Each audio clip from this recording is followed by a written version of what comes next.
Finally, the details for LR God Goku's EZA are here. But is he any good? How's it, everybody? Celtic Link here. We're back for another Dokkan battle video. We finally have the details for the most anticipated global first EZA for the Legend Reborn Super Saiyan God Goku. So we're going to take some time in this video to take a look at what he does, as well as a few others that have showed up in the data download along with his kit. So let's start off by taking a look at his leader's skill. He is a Pure Saiyans, Hybrid Saiyans, category Key 4, and HP attack and defense 150%. That is entirely expected if you remember from our prediction video. That's typically what we assumed to see based on previous yellow coin EZAs that had category leads. His passive is Key 2, attack and defense 100%, so higher than the 77 from his original, but not quite as high as it would as we kind of thought it would be. So I mean, it's still not bad. 100% attack and defense just free is not bad at all. He's also getting an additional attack 50% when performing an ultra super attack, so if you get the 18 key, he is doing 150% right on the attack.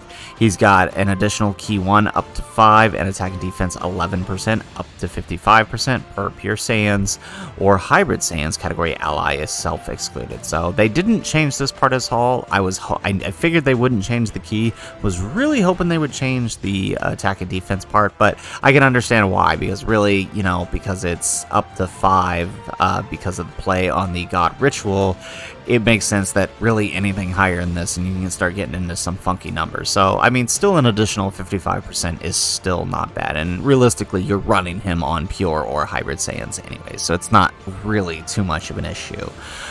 He also gets an additional Key 3 and defense 50% and a high chance of evading enemies' attack, including super attack, and performing a critical hit for 10 turns. So at the very least they gave him 10 turns. It doesn't seem like they really changed. Well, I mean, I guess they give him the extra defense 50%. So for 10 turns, he's got 150% defense, which is not terrible, plus the extra key to help him reach that 18 key, which, by the way, on his 18 key, he is now greatly raising attack and defense. So, but we'll go over that in a second.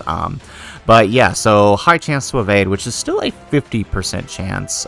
So, I mean, that's not bad, and I appreciate the 10 turns over the 7. Realistically, you're probably killing whatever's in front of you by turn 10 anyways. All red zone events you're probably clearing within 8 to 9 turns at the most maximum, right? He also has a medium chance of evading after the 11th. So if for some reason you go beyond that 10th turn, you still have a 30% chance to dodge. But at that point, it won't matter because of his super attack, right?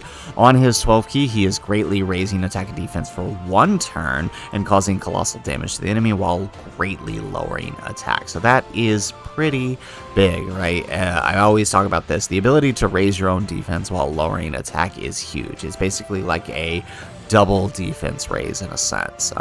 On his 18 key, this is where it gets nice. It's kind of like we predicted, although it's 1 turn less.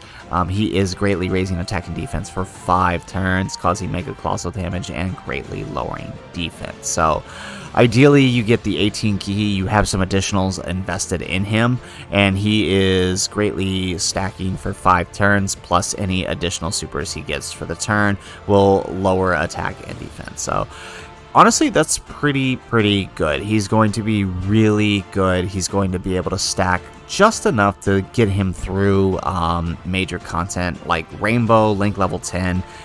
If you're maxed out on supers, you're looking at like what, just over 500k defense, which as a 3rd slot floater, which is probably where you're going to be running this guy anyways, that's pretty good, right?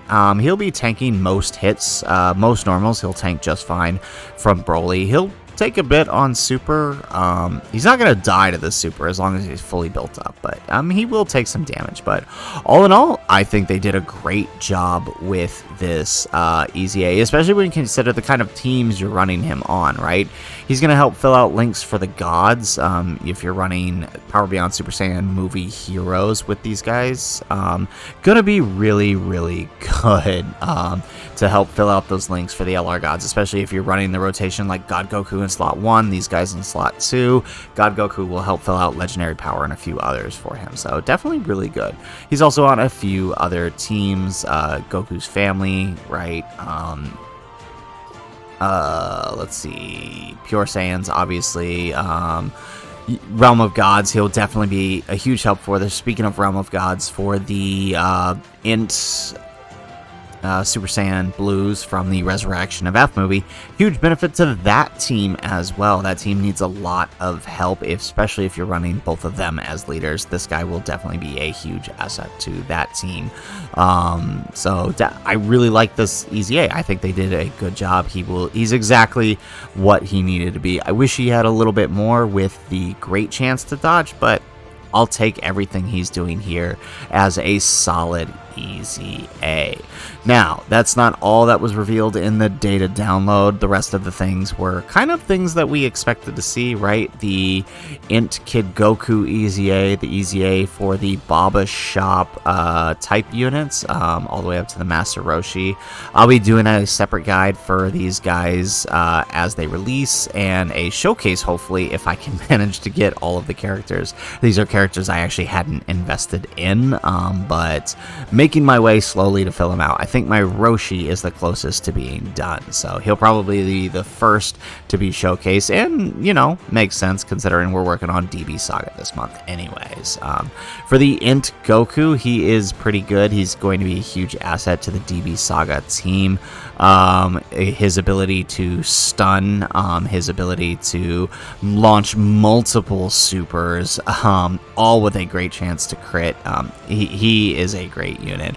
Realistically, like, this is going to be a pretty EZA heavy part 1 for this Kid Goku celebration, and I'm all about it. The more units we get to EZA, the better it is for us as a whole, because it just gives you more units to fill out teams. Even if they're not red zone worthy, there's still units that'll like help you fill out, say, battlefield teams, for example. Like, these type EZAs aren't that terrible. They'll be like, they're not the greatest in the world, but upon EZA, they'll be perfectly suitable to help you through, say, a battlefield event. Just throw them on one of the type teams, like on an extreme INT team, and you'll be just fine with these guys. But all in all, good setup. I'm excited to test out God Goku once we get him. I've got him at 2 dupes and fully link level 10, as you saw with our showcase a couple months ago. So I'm excited to test him out again with the EZA, and hopefully you guys are excited to see him too. If you are, make sure you hit that like button and subscribe to the channel if you have not already. And in the comments down below, let me know, what are your thoughts upon seeing this EZA? I am fully impressed. I'm excited. I like this. I would say next to Super Saiyan 4, the God form is probably my 3rd favorite form, Super Saiyan 3 being the 2nd, right? So I'm excited for this, and it's going to be a great time, and hopefully you guys tune in for the showcase videos when those drop. So anyways, guys, that's the video, and if nothing else, thanks for watching, and aloha.